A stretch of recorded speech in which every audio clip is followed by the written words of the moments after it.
gente fala do Rio de Janeiro, porque no Rio de Janeiro a crise financeira, adivinha, também preocupa, e o pacote de ajuste fiscal anunciado pelo governador Pezão continua gerando polêmica, principalmente entre os servidores que estão com os salários atrasados. O Pedro Neville está do lado de fora da Assembleia Legislativa, onde, mais uma vez, os servidores fazem um protesto contra as medidas de ajuste fiscal. Medidas, é bom que a gente lembre, que estão sendo discutidas agora na LERJ. A votação será em dezembro, pelo menos a estimativa é essa. Pedro Neville, boa tarde. Que informações você traz para a gente? Boa tarde, Maria. Boa tarde a todo mundo que acompanha o Estúdio I. Esse protesto aqui já está entrando na quarta hora. Começou às 10h40 da manhã, quando eles ocuparam a rua 1º de Março, que fica aqui bem em frente à LERJ.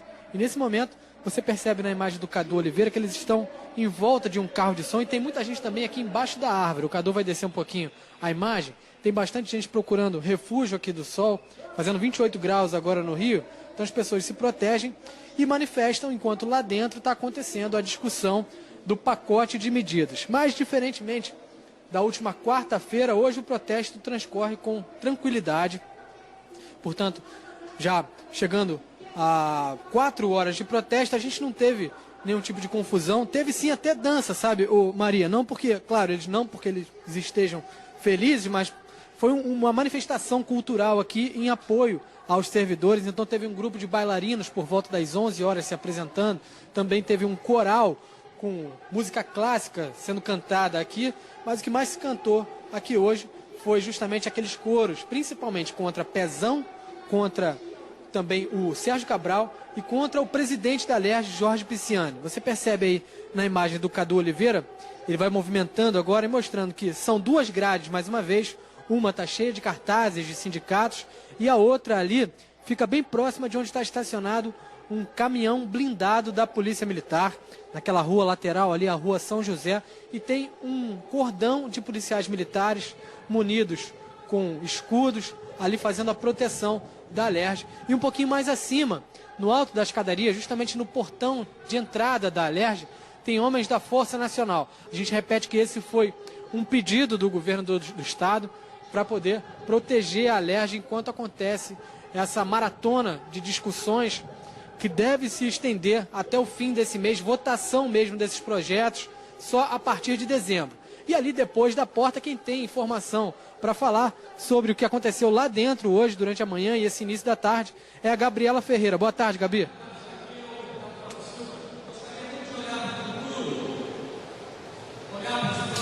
Oi, Pedro, boa tarde para você, boa tarde, Maria. A gente está acompanhando as discussões aqui dentro do plenário da Assembleia Legislativa do Rio de Janeiro. Nesse momento, os parlamentares estão discutindo, Maria, sobre a proposta de aumento da alíquota do ICMS na conta de luz, por exemplo, nas contas de energia e também em produtos como gasolina, cerveja e também refrigerantes. A gente está acompanhando toda essa movimentação desde cedo e até agora, das 22 medidas propostas naquele pacote do governo do Estado, 8 já foram barradas aqui na LERJ. Mais cedo, Maria, os parlamentares decidiram tirar da pauta os projetos de lei que estavam propondo aí o fim de algumas instituições estaduais. São 4, o Instituto de Engenharia e Arquitetura, o IASERJ, que é o Instituto de Assistência aos Servidores do Estado, a Fundação Leão 13 e também o IPERJ, que é o Instituto de Previdência do Estado. Esses projetos,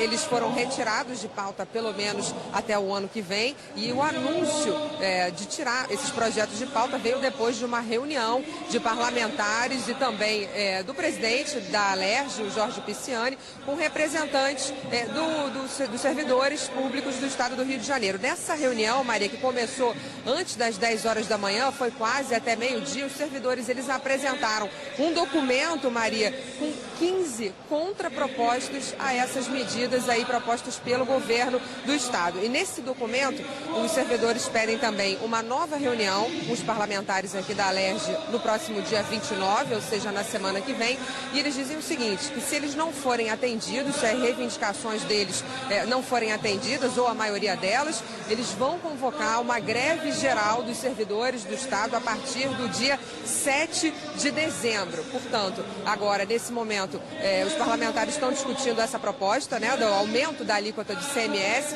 e também vão discutir ainda hoje a proposta do fim dos programas Renda Melhor e Renda Melhor Jovem, Maria, que é destinado a pessoas que vivem abaixo da linha da pobreza no Estado, e também o adiamento para 2020 dos aumentos salariais que já seriam pagos agora em 2017 e 2018. Então a gente vai acompanhando essas discussões que devem ir até bem tarde aqui na Assembleia Legislativa do Rio. Maria.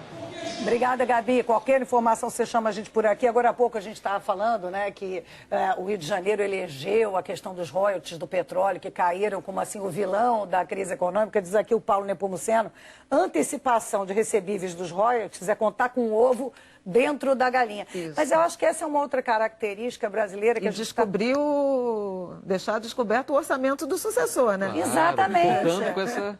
Mas é sempre aquela sensação você recebe agora, o outro quando mas chegar. Isso a gente faz sempre, né? A gente faz no governo, a gente faz nos clubes de futebol. Não é? É um mau hábito brasileiro, né? É um não pensar a longo prazo, né? Sim. É que nem a questão da repatriação. Tem que entrar repatriação, claro. Que bom que pode entrar esse dinheiro, que bom que pode aliviar a dívida dos estados. Mas a repatriação ou o royalties do petróleo, você não pode contar sempre. Não contará, claro, que é agora, né? Então, por mais que tenha uma outra proposta. Você conta com alguma receita emergencial para dar conta de gastos fixos, de custos fixos. Então, você não resolve o problema, porque no mês que vem você vai ter que pagar de novo as mesmas contas. Esse que é o debate. Um vácuo de planejamento aí também, que é impressionante. Esse problema conjuntural e o planejamento estrutural, que é a sustentabilidade das contas estaduais no longo prazo. E a gente não sabe se essa dificuldade, né, no longo prazo, tem realmente a ver com essa questão de panela mesmo. Panela política, da questão do meu mandato, qual é o próximo mandato, eu penso as coisas para mim, eu não penso para o Brasil, não é? É uma grande reflexão sobre o que a gente está defendendo aqui, né? Porque, mais uma vez, interesses não são privados, são públicos, né? E não são de um mandato. Mas o que você está dizendo é o que a gente sempre questionou, quer dizer, cada um na sua área sempre pediu isso. Há que se existirem políticas de Estado e não políticas de governo. Saúde, educação, economia, estratégia não são políticas de governo, são políticas de Estado. O Brasil pensa em 20 anos. Não interessa quem está sentado na cadeira. Traçou-se aquele rumo. Vamos tocar o barco. Uma empresa tem que pensar assim. O governo também tem que pensar assim. Exatamente. O Helder Cadeira está jogando aqui um ingrediente na nossa conversa, eu vou tacar para um de vocês, hein? Pro Marcelo. Com a União reduzindo expectativas econômicas e estados em calamidade, não seria a hora de convocar uma Assembleia Constituinte? Marcelo Lins. Vem com uma camisa bonita. Essa discussão teve muito em voga na época durante todo o processo do impeachment. Não seria o caso para se fazer uma reforma política, da necessidade também de uma Assembleia Nacional Constituinte. Eu acho que é um tema que merece ser discutido. O que me parece que está acontecendo nesse momento, e vai ter reunião de governadores também com o presidente Temer para debater, e a gente imagina o tipo de pressão e o tipo de diálogo que deve haver nessa reunião, fica parecendo ainda que são como se fossem conversas em paralelo. Os governadores querendo resolver o caixa mais imediato, que tem a ver com o pagamento do funcionalismo e tal, o governo federal tentando resolver também os seus problemas mais imediatos, que tem a ver com a tal da recuperação da credibilidade internacional, que vai trazer os investidores de volta, assim, e está me parecendo que está faltando uma ponte aí que envolva a sociedade, que envolva metas factíveis, que envolva consensos que podem ser construídos, que envolva muito diálogo para se chegar a coisas que as pessoas estejam comprometidas, que o cidadão veja que vale a pena ele tomar esses tais remédios amargos que sempre voltam, porque o governo também está fazendo a parte dele, estão sendo feitos aqueles cortes simbólicos mais importantes, acabar com a frota oficial, acabar com os auxílios penduricalhos todos que tem aí. Esse tipo de coisa. Do super salário. E o super salário, rever de uma vez por todas o super salário, inclusive no judiciário. Claro. Ver isso. Se tem teto. Como é que tem teto para gasto, tem teto para servidor, tem teto para todo mundo, e ninguém respeita isso, quer dizer... A gente está numa paralisia, né? Você vê o governo Temer veio com essa promessa, houve uma certa expectativa, aí você tem o PIB, que agora já estão revisando para mais baixo, você não consegue implementar medidas sem aquela sensação, vamos todos juntos nessa, vai ser muito difícil. É impressionante a carência de liderança, né? Impressionante. Se a gente usar uma metáfora de futebol, não é a minha especialidade, mas assim, cadê o capitão do time, cadê o artilheiro? Porque o líder consegue... Essa figura que consegue apresentar as soluções e mobilizar e catalisar o diálogo, né? E a gente saiu não de uma tem presidente isso. empichada com a popularidade baixíssima para um presidente também com a popularidade baixíssima. Sim. Não só isso, com vários problemas no primeiro escalão, na equipe ministerial dele mesmo. Estamos vivendo agora o caso Gedel. E aparentemente Gedel fica com tudo que foi falado, com tudo que aconteceu. Quer dizer, são sinalizações que fica difícil depois você exigir que a sociedade, mais uma vez, aceite o amargor desses remédios, se em outros cantos, em outros níveis, esse amargo não é distribuído também democraticamente. Tem que entrar uma questão ali de uma tolerância, sem querer aqui ser radical, mas de uma tolerância zero, no sentido, por exemplo, o que o governo Temer hoje faz, né?